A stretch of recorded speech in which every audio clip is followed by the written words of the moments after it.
What's up, you guys? Welcome to today's video. As you can tell by the title, we are going to ruffle some feathers today, and we're going to be talking about narcissistic abuse and what I think is the best advice to give if you are trying to get out of a toxic or narcissistic relationship. And I'm also going to go over what you're going to be feeling after you leave, because it is kind of a roller coaster. If you're new here, hi, my name is Jess. I'm a person in long-term recovery who has been to prison.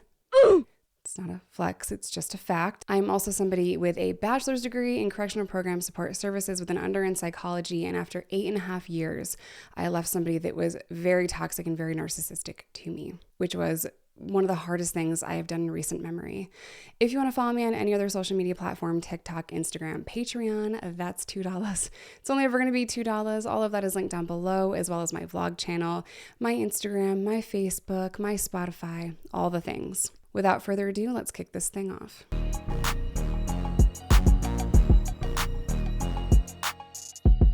Disclaimer. Yes, I did leave a narcissist who was very covert, but a lot of the things that I'm going to share are not about that one particular person, because narcissism is not just, it does not just show up in intimate relationships. It shows up in friendships.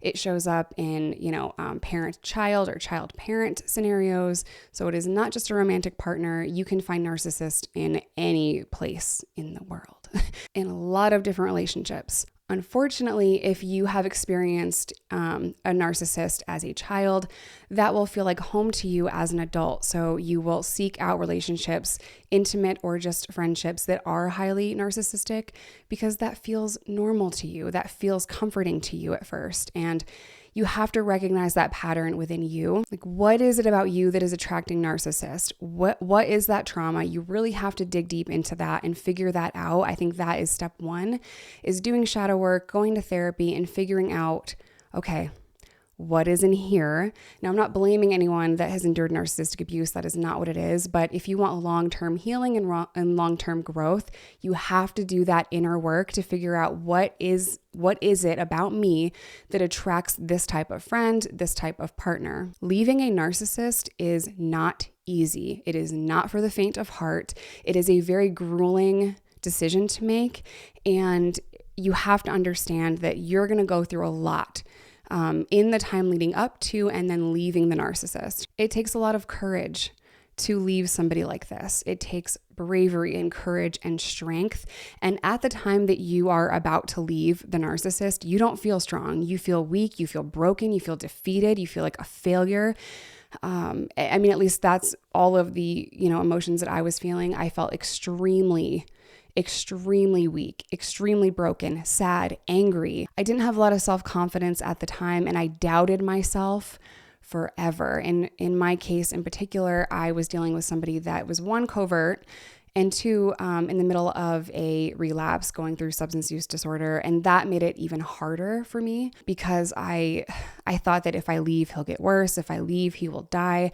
But if you remove the drug aspect of it, a lot of people feel like this. And I do live streams almost every day on TikTok, and you guys tell me this stuff where the narcissist will, and this is again on a spectrum, right? Like anything else, but the narcissist will threaten to unalive themselves. They will threaten to, hurt themselves or hurt others, to really just build on whatever fear you have of them not being okay or you not being okay. In my case, I was afraid that he would overdose. I was second guessing that decision every step of the way.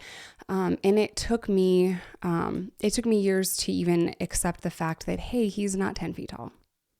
He's 5'8", bitch. In leaving, you have to be prepared, and I was not, but you have to be prepared to lose everything. Lose friendships, maybe even your home.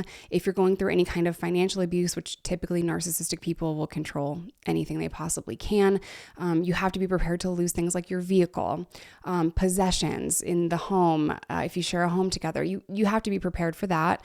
You also have to be prepared to lose community and to lose friends, maybe even a job. You really go through this turmoil of losing everything. And the narcissist knows that. Maybe they have some dirt on you. Maybe they've already threatened to do this. Oh, if you leave me, I'm going to do this. That's where the flying monkey and smear campaign aspect comes in, where they will get people to turn on you. In my case specifically, it was former friends that he was able to turn against me. And I really just wasn't prepared for that level of loss. Like I'm already losing somebody that I thought I would spend the rest of my life with, somebody that I have kids with and I have a whole life with. Now I'm losing friendships and job opportunities and things like that. If there's one thing I could have gone back and told myself at that time where I was planning on leaving, it was, oh my God, hold on, be prepared to lose everything, but also be prepared once you start healing, you're going to feel freer than you've ever felt. Like, yeah, you're going to lose people, they're dead weight. If the narcissist or toxic person is able to turn people against you, fuck those people a little bit. You know what I mean? Because they were never in your corner anyway. I forgot what I was saying mid-sentence. I'm sorry. I'm trying to explain a lot in a short amount of time. So one, just know that it's going to be hard. It's going to be traumatizing. Sometimes they will stalk you. Sometimes they will, move on very quickly, which is a huge fear when dealing with someone that is in a narcissistic relationship. They fear that, hey, if I break up with whoever, then they're going to find someone new and they're going to be this great person. They're going to change for this new person and they're going to be everything I ever wanted. And that seems to be a fear that people can't shake. And I'm telling you right now, they're not going to change. They're not changing for you. It might look nice to the outside world with this relationship that they almost immediately get into, right? But that new person, the new supply, send them a fucking condolence card, okay? Like they are not experiencing this emotionally intelligent, emotionally available, not cheating, not lying, not gaslighting person. They're experiencing the same person that you experienced. And at first, they fall in love with them the same way that you fell in love with them because you at one time thought that they were great, right? So it looks perfect to the outside world, but you've experienced it and you don't want to stay with somebody because of that fear. The initial moments of leaving a narcissist, you will feel like you are going through withdrawal. You might have physical pain. You feel just confused and you doubt yourself. And it is a very painful experience. You will start to crave them. You will start to crave that dopamine high and it will be very hard not to go back. This is going to be my plan for leaving the narcissist. You can't just break up with a narcissistic or extremely toxic and violent person on normal terms or on good terms. This is somebody that is not emotionally intelligent. They will not like rejection. They will not understand it. They know what they're doing. They know that they're hurting you. They know that you've expressed concern in the past. But when they start to feel like you really are serious and you mean it, they will start to do things like maybe it's take money out of your accounts. They'll try to cut off resources like that. So it's really important to have a plan. Don't just say, hey, I'm leaving you. I've packed my things. Goodbye. Have a plan to make sure you know where the money is. Have a plan to make sure you know where you're going to go. Is it a safe place for you to go to? The people that are going to be around you, do they understand the situation and are they there for you? My advice is to not break up with them face to face. My advice is to break up with them in a text message or a phone call. And here's why. There is tons of case law on this. I'm not just like making this up out of the clear blue sky. There is case law on this that state that when a narcissistic or toxic or violent person feels that you're leaving them and you mean it this time, this isn't just a regular fight that you're having and they know that, there's case law on victims losing their life or being extremely hurt in that scenario. So I would rather you guys like be a bitch and break up in a text message and be that person versus be in an unsafe situation. For me personally, and I'm trying not to include too many stories of my past, but I've gone through this and I've made a lot of mistakes along the way. But for me personally, I was assaulted many times, but the worst assault came after I left. And I tried to go back and talk to him about a custody agreement or maybe getting back together. This was November of 2022. So almost a month after I had left, which brings me to my next piece of advice for you. If you have children, obviously it's not going to be very easy to go no contact with a parent. You know, you have kids together. So my number one piece of advice is to, if you can, immediately get a lawyer. A lot of times narcissistic or toxic people will drag you through the family court system for absolutely no reason. And because we still have a lot of work to do in training judges and lawyers and law enforcement, all of that stuff, first responders, on mental health and domestic violence, because we still have a lot of work to do, judges are usually inclined to grant joint custody. And it's not easy to try to prove to the judge, hey, this person isn't safe because they assaulted me. A lot of times the judge will be like, did they assault the children? What did they do to the children? Family court is not the time for you to go in and have your your moment where you're like, hey, this is what was done to me. This is how I was wronged. It's not going to be that moment, because at the end of the day, family court cares about two crucial things. What is in the best interest of the kids? And can these two adults get along enough to decide what is in the best interest of the kids? Now, me personally, I was dragged through the family court system for absolutely no reason. My co-parent wasn't asking for custody, not even joint custody. I offered a visitation plan. He agreed. It was just a waste of time and money to burn assets from me, take resources away from me, and to stress me out, because being in a court system and being around these people and cops and judges, it's very triggering to me. In my very biased opinion, family court is a complete waste of time. It is just, hey, you made a kid with this person. Can y'all just get along, please? That'd be fucking cool. Can you stop wasting my time and changing doctor's appointments and bickering back and forth? And like, can you just chill the fuck out and take care of your kids? That is all family court does. Get along, go figure it out in chambers and come back with a plan, please. I don't have time for this. So it's not your moment to be vindicated and talk about what you went through in terms of abuse, because the judge does not care.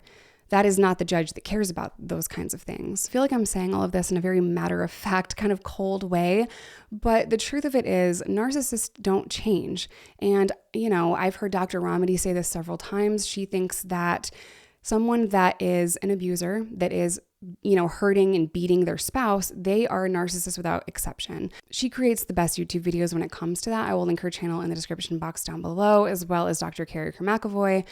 They have a lot to offer in the content creation space when we're talking about this. And I got a lot of my information from them when I was trying to leave and then after. The highlights of what I'm trying to say is leaving a narcissist is very difficult. It's not like any other breakup where you could probably, amicably say, hey, I don't want to be with you anymore. I'm not happy. And the other person's like, okay, that sucks. That hurts. Okay, well, good luck to you. And it's a simple break. It's a clean break. It takes an ungodly amount of time to heal what you have gone through, because when you're in that kind of relationship, it is very traumatic, and it's biology. When you experience trauma, your brain is designed to try to keep you safe, and that is so painful. And there's a lot of different ways that we handle trauma.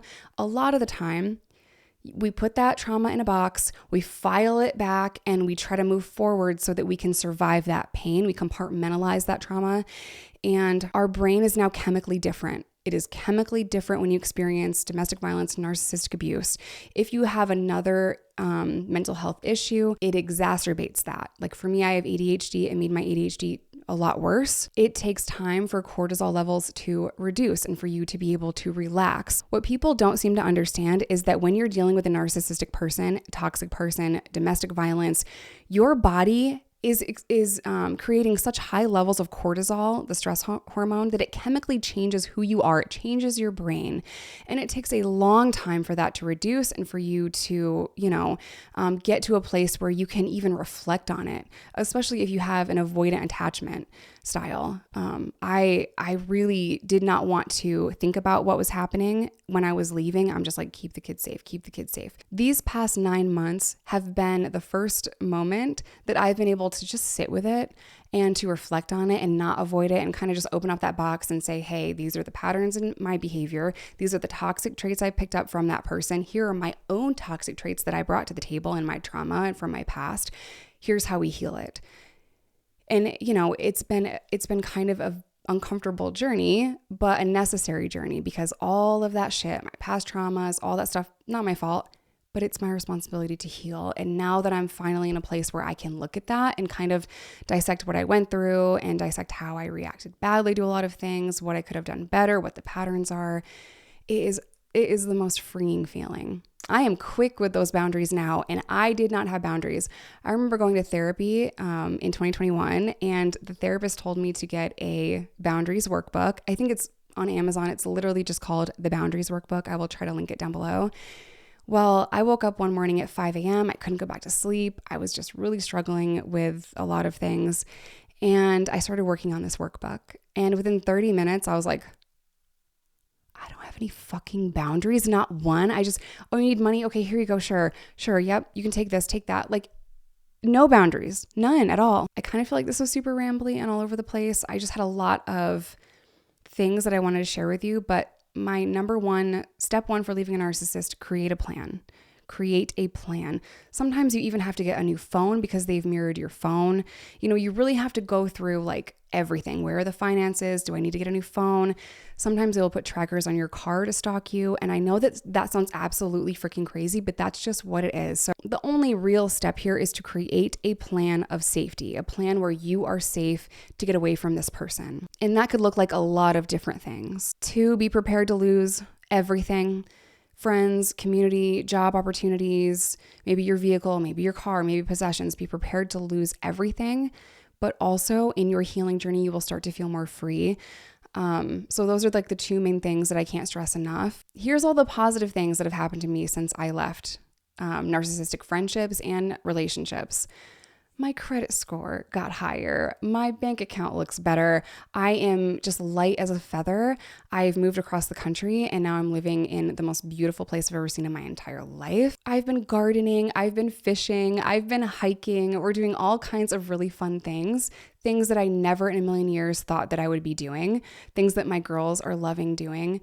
I'm finally creating a space of safety and love, and we're creating all of these really cool memories that, again, I never thought that I would experience. I am also more present when it comes to raising my girls. Because I don't have that like huge dark cloud like hovering over me where I'm like, is he going to be in a good mood? Is he going to yell at me? Is he going to do this? And that stress, that tension, my kids felt that, saw that, and have expressed that to me in therapy and all of that. So that is something else that they notice visibly. I have a partner that helps me around the house and wants to play with the kids and hang out with us and do fun things with us, which makes all of the difference in the world to have a partner that shows up for us and makes me feel safe. Because when Mama Bear is happy, the house runs better. I thought it was the biggest failure in the world if I could not make this relationship work. I was constantly told, how great he was by other people and not to mess this up and all of that. I am the healthiest I've ever been. I'm the happiest I've ever been. Does that look perfect every single day? No. But I am beyond grateful to have made it out. I'm going to leave resources for an outreach group in Chicago. I can't leave resources for an outreach in the place that we live because I am still being stalked, by some very toxic and narcissistic people. And yes, we have security and all of the things, but that's how long these, toxic ass people, that's how long they will chase you and do the literal most. Flying monkeys and a smear campaign will re-traumatize the person that has gone through that.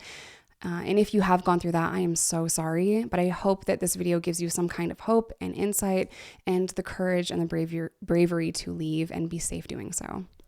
I'm going to end today's video here. As always, I love you guys. Stay safe, stay in recovery, whatever that looks like to you. Please make a plan and break up via a text message. I would rather you guys be safe than put in harm's way. Bye, you guys.